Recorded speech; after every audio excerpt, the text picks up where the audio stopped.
Hi friends, मैं आकांक्षा शर्मा जी की वित्ताकांक्षा में आपका स्वागत करती हूँ। फ्रेंड्स, मोबाइल कम्युनिकेशन से बहुत ज़्यादा क्वेश्चन पूछे जा रहे हैं और आप लोगों के बहुत सारे मैसेज भी डले हुए थे मोबाइल के बारे में। तो ये मोबाइल कम्युनिकेशन करवा देती हूँ। कल हो पाया तो एमएस वर्ड और एक्सेल से क्वेश्चन करवा दूँगी। बाकी स्वास्थ्य की योजना और निःशक्त विभाग की जो योजनाएँ हैं वो करवाऊँगी। और एक और जो समझ पे आधारित प्रश्न आ रहे हैं, जैसे कि माता को किस स्थिति में स्तनपान कराना चाहिए, किसी एक पोषक तत्व की कमी हो जाए तो अगला कौन से पोषक तत्व की कमी हो सकती है, इस प्रकार के जो क्वेश्चन आ रहे हैं उसके लिए मैं नेक्स्ट वीडियो लेके आऊँगी। तो सारे लोग वीडियो का वेट कीजिएगा, बेल आइकन पर क्लिक करके रखिएगा ताकि आपको इन्फॉर्मेशन मिल जाए वीडियो की, है ना। क्योंकि मैं कहीं पर भी वीडियो को कहीं शेयर नहीं करती हूँ, आपको यूट्यूब के ही थ्रू नोटिफिकेशन मिलेगा। तो सारे लोग बेल आइकन पर क्लिक करिएगा। चलिए स्टार्ट करते हैं। पहला क्वेश्चन है कि मोबाइल संचार क्या होता है। मोबाइल संचार क्या है? देखो, मोबाइल को हम क्या करते हैं, भौतिक माध्यम, भौतिक चीज़ वो होती है जिनको हम छू सकते हैं। तो भौतिक माध्यम के उपयोग के बिना विभिन्न स्थानों से संचार करने की अनुमति देता है। भौतिक माध्यम से मतलब जैसे कि मैं आपसे बात कर रही हूँ, मैं आपसे मतलब आपके सामने बैठ के तो नहीं बात कर रही हूँ, मतलब मैं भौतिक माध्यम के बिना बात कर रही हूँ। केवल किसके माध्यम से कर रही हूँ?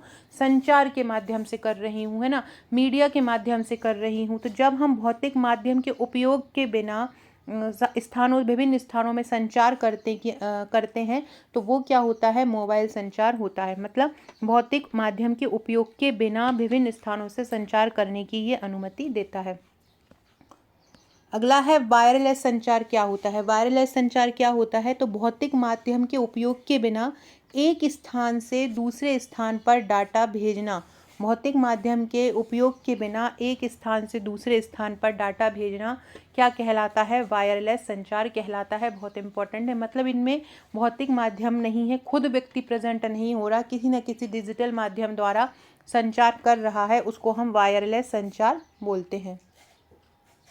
अगला है, निम्नलिखित में से कौन सा वायरलेस संचार का एक प्रकार है। वायरलेस संचार का एक प्रकार है LAN, जिसको हम लोकल एरिया नेटवर्क बोलते हैं। ये भी वायरलेस संचार का प्रकार है। WAN जो कि इसको हम वाइड एरिया नेटवर्क बोलते हैं, ये भी एक प्रकार का संचार है, वायरलेस संचार है। और PANE प्राइवेट एरिया नेटवर्क को भी हम वायरलेस संचार ही बोलते हैं। तो ये तीनों ही इसके सही आंसर हो जाएंगे। अगला क्वेश्चन है, निम्नलिखित में से कौन वायरलेस संचार का उदाहरण है। वाईफाई उदाहरण नहीं है, ठीक है, उदाहरण नहीं है। वाईफाई है, मोबाइल भी है, उसमें वायर की ज़रूरत नहीं होती। वायरलेस कंप्यूटर पार्ट्स भी है। लैंडलाइन जो होता है, लैंडलाइन पहले फ़ोन जो चलते थे उसमें वायर की आवश्यकता होती है, तो ये अकेला वायरलेस संचार नहीं होगा।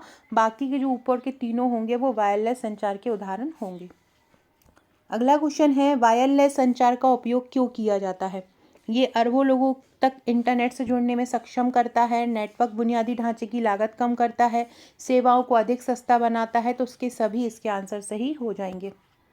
अगला है, डैश एक ट्रांसमिशन विधि है जिसका उपयोग मीमो वायरलेस संचार में इनकोडेड डेटा संकेतों को स्वतंत्र रूप से संचारित करने में किया जाता है। तो कौन सी एक ट्रांसमिशन विधि होती है जिसका उपयोग इनकोडेड जो डेटा संकेत होते हैं उनको बदलने में किया जाता है। तो उसका जो फुल फॉर्म होता है वो क्या होता है? वो SM हम उसको बोलते हैं। SM का मतलब क्या होता है? Social media.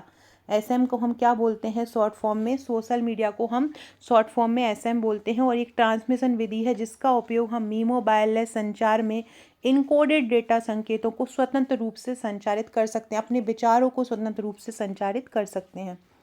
अगला है, अंतरिक्ष जो विविधता होती है उसको और किस रूप में जाना जाता है? उसको हम एंटीना विविधता बोलते हैं। अंतरिक्ष मतलब होता है स्पेस। स्पेस तक भी हम जो जाते हैं, वहाँ की जानकारी एकत्रित करते हैं, ये सारी चीज़ भी किसके माध्यम से होती है? डिजिटल माध्यम से होती है। तो इसको क्या बोलते हैं? एंटीना विविधता बोलते हैं। मीमो को किस वर्ष में विकसित किया गया था? देखो, मीमो को किस वर्ष विकसित किया गया उसके पहले हमें मीमो के बारे में सारी जानकारी पता होना आवश्यक है। तो सबसे पहले मीमो का फुल फॉर्म क्या होता है? मीमो का फुल फॉर्म होता है मल्टीपल इनपुट, मल्टीपल इनपुट और मल्टीपल आउटपुट। मल्टीपल इनपुट और मल्टीपल आउटपुट। ठीक है, ये इसका फुल फॉर्म होता है मल्टीपल इनपुट और मल्टीपल आउटपुट। ठीक है, मल्टीपल ही इनपुट देना और मल्टीपल ही आउटपुट देना, ये MIUMO का फुल फॉर्म होता है। एक प्रकार की ये वायरलेस संचार प्रौद्योगिकी है। कैसी है? वायरलेस संचार प्रौद्योगिकी है। और इसमें क्या होता है, एक से अधिक एंटीना का प्रयोग होता है। इसमें क्या होता है, एक से अधिक, एक से ज़्यादा एंटीना का इसमें प्रयोग होता है और डेटा को अधिक तेज़ी से और विश्वसनीय रूप में संचारित करते हैं। इसकी शुरुआत कब हुई थी? 1990 के दशक में इसकी शुरुआत हुई थी, लेकिन इसको अपनाया गया था 2000 में, सन 2000 में इसको अपनाया गया था। इस प्रौद्योगिकी को विकसित करने में अलग अलग देशों के कई शोधकर्ताओं ने योगदान दिया था। अब बोल रहे हैं ये पेजिंग सिस्टम होता है एक, जिसमें इसमें ट्रांसमिशन होता है एक चीज़ से दूसरे चीज़ में, सिंबल बदलना, ये सारी चीज़ होती है। तो इसमें किस तकनीक का उपयोग किया जाता है? तो पेजिंग कास्टिंग में सिमुअल कास्टिंग तकनीक का उपयोग किया जाता है। ये सिमुअल कास्टिंग को हम बोलते हैं सिंबल कास्टिंग। मेन इसको क्या बोल सकते हैं? सिंबल कास्टिंग बोला जाता है। इसमें डेटा जो होता है, डेटा को हम किस में बदलते हैं? सिंबल में बदल देते हैं। जो डाटा होता है ना, डाटा को सिंबल या अक्षरों में बदल देते हैं, जैसे कि 0 या 1 में बदलना। ठीक है, फिर सिंबल को किसी कोड में बदल दिया जाता है, जैसे कि मैनचेस्टर कोड या बाईपोलर कोड। फिर जो कोड होते हैं फिर उसको सिंबल में ट्रांसमिट किया जाता है और किसी न किसी से फ्रिक्वेंसी के रूप में, जैसे कि रेडियो फ्रिक्वेंसी होती है, अंत में सिग्नल को डिकोड कर लिया जाता है। तो पेजिंग सिस्टम द्वारा किस प्रकार की ट्रांसमिशन तकनीक का उपयोग किया जाता है? सिमुअल कास्टिंग तकनीक का उपयोग किया जाता है। कौन सी तार रहित टेलीफोन की खामी है? मतलब क्या एक बुराई होती है तार रहित टेलीफोन की? सीमित कवरेज क्षेत्र, मतलब ये बहुत सीमित कवरेज है, जहाँ फ़ोन आता है नॉर्मली उसी क्षेत्र को, मतलब हम अपन को वहाँ पे अवेलेबल रहना पड़ता है। अपने घर में ही एक विशेष स्थान पर टेलीफोन रखा होता है जो वायरलेस, हम उसको पोर्टेबल नहीं होता, हम उसको कहीं ले नहीं जा सकते। तो इसका मेन क्या हो जाएगा? सीमित कवरेज क्षेत्र हो जाएगा। तार रहित टेलीफोन की खामी क्या हो जाएगी? सीमित कवरेज क्षेत्र हो जाएगा। अगला है, मोबाइल कॉल शुरू करने के लिए कौन से 2 चैनल जिम्मेदार होते हैं?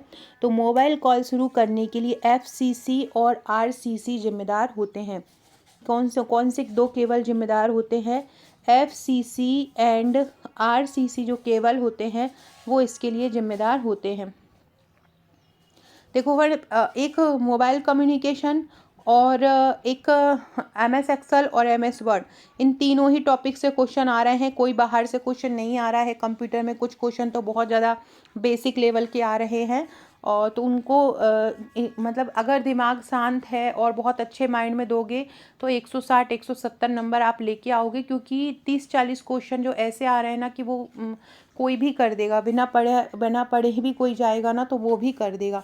FCC को हम बोलते हैं flexible control cable, flexible control cable बोलते हैं, और RCC को बोलते हैं रिजिड कंट्रोल केबल। RCC को बोलते हैं rigid control cable. Mobile call शुरू करने के लिए दोनों ही 2 चैनल जिम्मेदार होते हैं। ठीक है, तो फ्लेक्सिबल और रिजिड, ये दोनों जो कंट्रोल केबल होते हैं इसके लिए जिम्मेदार होते हैं। अगला क्वेश्चन है, कौन सा द्वितीय पीढ़ी के नेटवर्क का CDMA मानक है? सबसे पहले तो आपको CDMA का फुल फॉर्म आना चाहिए, क्योंकि ये मोबाइल में सबसे ज़्यादा यूज़ होने वाली चीज़ है। और क्योंकि वोल्टी LTE इनका फुल फॉर्म पूछा जा चुका है तो इसको भी पूछा जा सकता है। इसको बोलते हैं हम code division multiple access, code division multiple access इसको बोलते हैं। और इसमें द्वितीय पीढ़ी का जो सबसे मेन मानक है वो कौन सा है? IS 95 है। क्या है? IS 95 है द्वितीय पीढ़ी के नेटवर्क का। अभी 5G चल रही है ना, 6G आने वाली है। तो जो सेकंड 2G मतलब सेकंड G थी, मतलब ये दूसरी जो जनरेशन थी वो क्या थी? IS 95। कौन सा द्वितीय पीढ़ी के नेटवर्क का CDMA मानक है? वो है IS 95 है। CDMA का फुल फॉर्म क्या होता है? कोड डिवीज़न मल्टीपल एक्सेस होता है, इसको याद रखना। अगला क्वेश्चन है, कौन सा 2.G नेटवर्क का TDMA मानक नहीं है? कौन सा इसका TDMA मानक नहीं है? TDMA मानक GSM नहीं है। अब सबसे पहले आपको पता होना चाहिए कि TDMA का फुल फॉर्म क्या होता है, क्योंकि TDMA का फुल फॉर्म भी वो पूछ सकते हैं कि TDMA का फुल फॉर्म क्या होता है। CDMA का फुल फॉर्म क्या होता है, TDMA का फुल फॉर्म क्या होता है। जैसे कि वहाँ पे कोड था, C का मतलब यहाँ पे टाइम है, टाइम डिवीज़न मल्टीपल एक्सेस इसको बोलते हैं, टाइम डिवीज़न मल्टीपल एक्सेस इसको हम बोलते हैं। इसके अलावा GSM का भी फुल फॉर्म आपसे पूछ सकते हैं कि GSM का फुल फॉर्म क्या होता है। GSM का फुल फॉर्म बताए, क्योंकि कंप्यूटर से संबंधित जितने भी चीज़ें होती हैं वो फुल फॉर्म आपका उससे पूछना है। इसको global system for mobile communication बोलते हैं, global system for mobile communication, global system for mobile communication इसको बोलते हैं। 2.5G नेटवर्क का TDMA मानक कौन सा नहीं है, GSM नहीं है, GPRS, HSC, CSD और H GSM नहीं है। बाकी ये तीनों जो हैं आपसे पूछे, क्योंकि GSM बहुत ज़्यादा मोबाइल में यूज़ होता है, तो GSM होता क्या है, तो एक मोबाइल फ़ोन की नेटवर्क तकनीकी है, ये दूसरी पीढ़ी की है। GSM किस पीढ़ी की है, GSM तीसरी पीढ़ी की मोबाइल नेटवर्क प्रौद्योगिकी है जो वॉइस और डेटा सेवाएं प्रदान करती है। दुनिया भर में ये उपलब्ध है, यूजर्स को इसके द्वारा वैश्विक कवरेज मिलता है। ये सुरक्षा के लिए, इनक्रिप्शन और ऑथेंटिकेशन के लिए भी एक सुविधा होती है। इसके द्वारा हम SMS, इंटरनेट सारी सुविधाएं उपलब्ध कराते हैं। तो याद रखना, जो GSM किस पीढ़ी की है, तो GSM जो है द्वितीय पीढ़ी की है। अगला क्वेश्चन है, कौन सा GSM IS 136 और PDC प्रणालियों के 3G विकास का कारण बनता है। 3G मतलब थर्ड जनरेशन का कारण बनेगा, वो कौन बनेगा, WCDMA बनेगा। CDMA का क्या होता है, कोड डिवीज़न मल्टीपल एक्सेस इसका फुल फॉर्म होता है, और यही जो होता है इसका तीसरी पीढ़ी का कारण बनता है। तो याद रखना फ्रेंड्स। अगला जो मैं वीडियो लेके आने वाली हूँ उसमें जितने भी समझ आधारित क्वेश्चन पूछे जा रहे हैं उनका एक मैंने कलेक्शन किया हुआ है, वो मैं आपके लिए लेके आऊँगी, तो उस वीडियो को ज़रूर देखना। और इसके अलावा अगर आप लोगों ने अभी तक आकांक्षा GK with Akanksha Sharma application download नहीं किया है तो फटाफट कर लीजिए। वहाँ पर आपको बहुत सारी निःशुल्क फ्री PDF मिल जाएंगी, आपको हमारे बहुत सारे कोर्स जो वहाँ पर अवेलेबल हैं वो मिल जाएंगे। बहुत सारी वैकेंसीज आने वाली हैं, जैसे कि केंद्र में अभी KVS की वैकेंसी देखने को मिल रही वाली है, केंद्रीय विद्यालय की, जहाँ पर प्राइमरी, मिडिल और हायर सेकेंडरी तीनों के लिए जो निकलने वाली हैं, बहुत सारी निकलने वाली हैं। तो जिन लोगों ने भी B.Ed किया हो, D.Ed किया हो, उनके लिए ये बहुत ग्रेट अपॉर्चुनिटी है। इसके अलावा जिन्होंने BSc केमिस्ट्री से किया हो, BSc मैथमेटिक्स से किया हो, BSc बायोलॉजी से किया हो, वो आप लोग हमारा FSO का कोर्स ले सकते हैं। FSO का कोर्स मतलब FSO इसलिए इम्पोर्टेंट बहुत ज़्यादा है दूसरी वैकेंसी से, क्योंकि ये हमारे मध्य प्रदेश में 21 साल बाद आ रही है।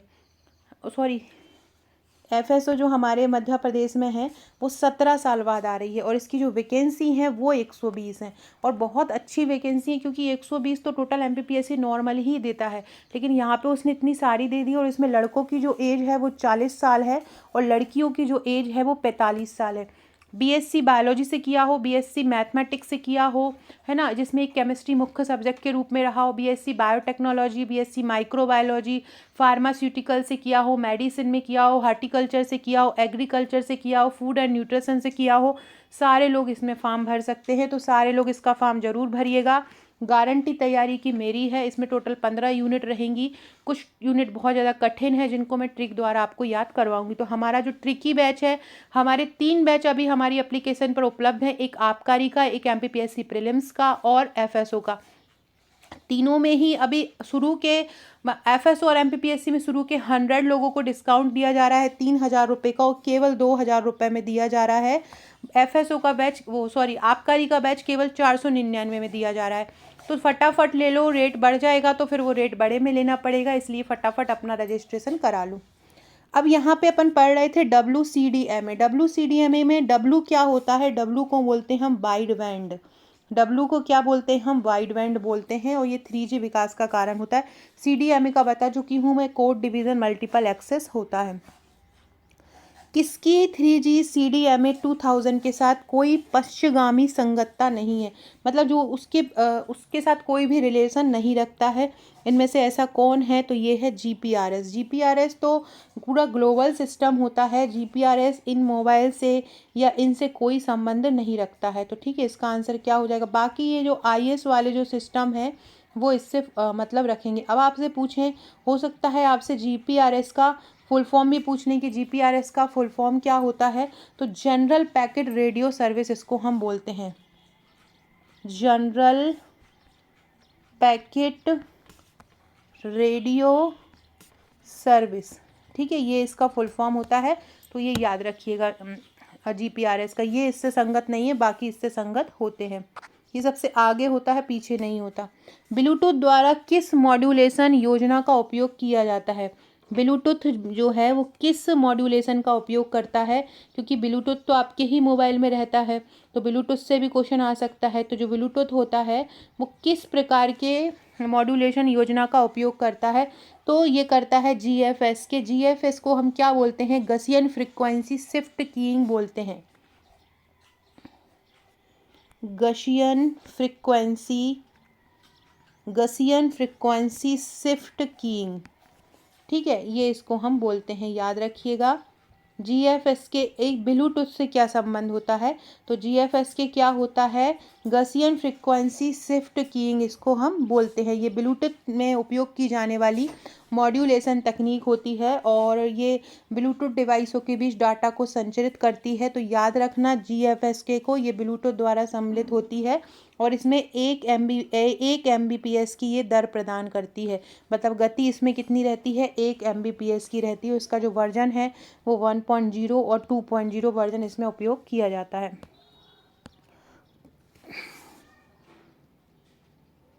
कौन सा कोशिका का सार्वभौमिक रूप से अपनाया गया आकार, जो सेल्स होती हैं वो उनमें कौन सी अपनाई जाती है, षटभुज। सेल्स जो होती हैं वो यूनिवर्सल रूप से अपनाई जाती है, किस प्रकार की होती है, षटभुज होती हैं। प्रथम पीढ़ी के एनालॉग सेलुलर सिस्टम में हैंड ऑफ के साथ और क्या जुड़ा हुआ होता है। हैंड ऑफ के साथ लोकेटर रिसीवर जुड़ा हुआ होता है। प्रथम पीढ़ी के एनालॉग सेलुलर सिस्टम में हैंड ऑफ के साथ और क्या जुड़ा हुआ होता है, लोकेटर रिसीवर जुड़ा हुआ होता है। अगला होता है, कौन सी सेवा समस्या आसन्न चैनल हस्तक्षेप के कारण होती है। मतलब किसी न किसी हस्तक्षेप के कारण कौन सी चीज़ जुड़ी होती है। निकट दूर प्रभाव जो होता है वो आसन्न चैनल हस्तक्षेप के कारण जुड़ी रहती हैं। आसन्न चैनल हस्तक्षेप के कारण कौन जुड़े रहते हैं, निकट दूर प्रभाव जुड़े हुए होते हैं। कौन सी तकनीक सेल के कवरेज को वितरित करती है और सेल सीमा को कठिन पहुंच वाले स्थानों तक बढ़ाती है। तो ये कौन सी बढ़ाती है, तो ये बढ़ाती है माइक्रो सेल जोन अवधारणा। माइक्रो सेल जोन अवधारणा सेल के कवरेज को वितरित करती है और सेल सीमा को कठिन पहुंच वाले स्थानों तक बढ़ाती है। निम्न में से कौन मुक्त स्थान संचरण में से नहीं गुजरता। मुक्त स्थान संचरण से कौन नहीं गुजरता, वायरलेस टेलीफोन सिस्टम। वायर जो टेलीफोन सिस्टम होते हैं वो मुक्त स्थान संचरण से नहीं जुड़ते हैं, नहीं गुजरते हैं। फ्रेंड्स, ये है हमारा एफएसओ का बैच। इसमें क्या क्या मिलने वाला है, हस्तलिखित आपको सबसे पहले नोट्स मिलने वाले हैं, बहुत चित्रात्मक तरीके से याद करवाऊंगी। ट्रिक सहित आपको ये नोट्स मिलेंगे, ट्रिक सहित वीडियो मिलेगी। इसके अलावा रिकॉर्डेड ट्रिक की वीडियो रहेगी। संपूर्ण सिलेबस पार्ट ए और बी दोनों कवर रहेगा, इसमें ट्रिक के साथ कवर रहेगा। इसमें टेस्ट लिए जाएंगे वीकली, टॉपिक वाइज एमसीक्यू होगा, करंट अफेयर्स तैयार कराए जाएंगे, सब कुछ ये होगा। पूरा ये ट्रिकी बैच आपको एप्लीकेशन पर जाना है, एफएसओ का बैच आपको ऊपर ही बैनर के रूप में मिल जाएगा, उस पर आपको क्लिक करना है, वाई करना है। शुरू के मतलब केवल 20 या 18 स्टूडेंट बचे हुए हैं। जैसे ही 18-20 स्टूडेंट हो जाएंगे, इसका जो चार्ज है वो 4,999 हो जाएगा। GK with Akanksha Sharma application download कर लीजिए और बहुत अच्छे से तैयारी कीजिए। मैं बहुत अच्छे से आप लोगों की तैयारी कराऊंगी। बहुत शानदार जॉब है, अधिकारी की जॉब है और बहुत अच्छी सैलरी है और एक ऑरा भी है, एक ओहदा आपका बन जाएगा। दूसरा, हमने एमपीपीएससी प्रीलिम्स 2026 के लिए भी ट्रिकी बैच आरंभ कर दिया है। सारे टॉपिक ट्रिक द्वारा याद कराए जाएंगे। रजिस्ट्रेशन इसके आरंभ हो चुके हैं। क्लासेस इसकी 25 अप्रैल से स्टार्ट हैं। हस्तलिखित थ्योरी नोट्स मिलेंगे, टॉपिक वाइज वीडियो, टॉपिक सारे डिटेल में कवर मिलेंगे। कठिन टॉपिक ट्रिक से याद होगा, टॉपिक वाइज एमसीक्यू मिलेंगे। आरंभ के केवल 100 स्टूडेंट को 1999 है, उसके बाद इसका चार्ज 4,999 हो जाएगा। ये हमारे आबकारी का बैच है। आबकारी की क्लासेस भी आरंभ 10 अप्रैल से होंगी। रजिस्ट्रेशन आरंभ हो चुके हैं। 499 में इसका चार्ज है। एप्लीकेशन पे जाके इसको भी परचेस कर सकते हैं। इसमें ये सारी चीज़ें आपको मिलेंगी, वो भी ट्रिक द्वारा। तो जो भी चाहते हैं इसको कर सकते हैं। देखो, ये वोल्टी और एलटी के फुल फॉर्म भी बहुत ज़्यादा पूछे जा रहे हैं एग्जाम में। 2-3 सेक्टर में पूछा जा चुका है। तो वोल्टी का वॉइस ओवर याद रखना, वीओ का, और एलटीई का होता है लॉन्ग टर्म एवोल्यूशन। तो एलटीई यही हो जाएगा, long term evolution. Voice over long term evolution और एलटीई का लॉन्ग टर्म एवोल्यूशन। अगला क्वेश्चन है, शहरी क्षेत्रों में सिग्नल भविष्यवाणी के लिए सबसे व्यापक रूप से इस्तेमाल किया जाने वाला मॉडल कौन सा होता है? ओकुमुरा मॉडल। शहरी क्षेत्रों में सिग्नल को पहुंचाने के लिए किस मॉडल का उपयोग किया जाता है? ओकुमुरा मॉडल का उपयोग किया जाता है। कौन सा चैनल का एक पैरामीटर नहीं है? कौन सा एक चैनल पैरामीटर नहीं है? बैंडविड्थ। सुसंगता समय है, आरएमएस है, डॉपलर प्रसार है। बैंडविड्थ किसी प्रकार के चैनल का पैरामीटर नहीं है। अगला है, कौन सी एफएम डीमॉड्यूलेशन की तकनीक नहीं होती है?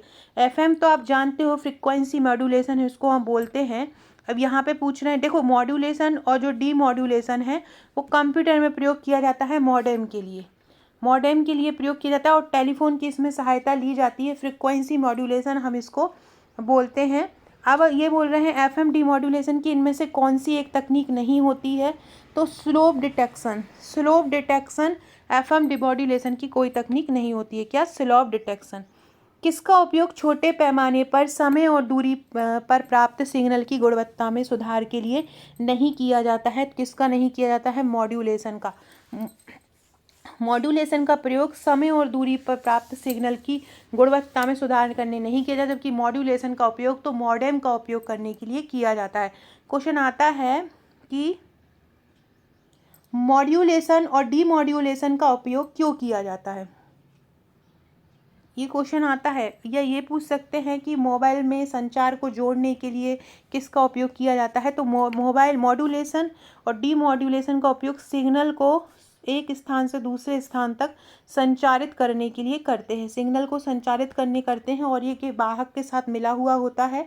डीमॉड्यूलेशन का उपयोग मॉड्यूलेटेड सिग्नल को वापस मूल सिग्नल में बदलने करते हैं और मॉड्यूलेशन का उपयोग सिग्नल को डाटा में बदलने के लिए करते हैं। ये सिग्नल की सुरक्षा करता है, सिग्नल को गुणवत्ता प्रदान करता है, सिग्नल को संचार प्रदान करता है। जितने भी अभी तक शिफ्ट में पेपर हुए हैं मैंने एप्लीकेशन पर डाल दिए हैं। आंगनवाड़ी कार्यकर्ता से संबंधित प्रश्न भी डाल दिए हैं, उनको ज़रूर देख लेना, है ना। और आपके लिए एक क्वेश्चन है, उस क्वेश्चन का आंसर देना।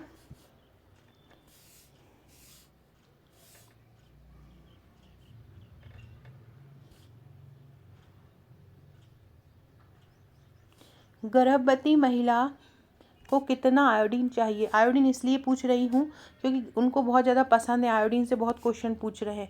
गर्भवती महिला को कितना आयोडीन चाहिए? सारे लोग कमेंट करके बताइएगा। वीडियो अच्छा लगे तो लाइक शेयर सब्सक्राइब जरूर कीजिएगा।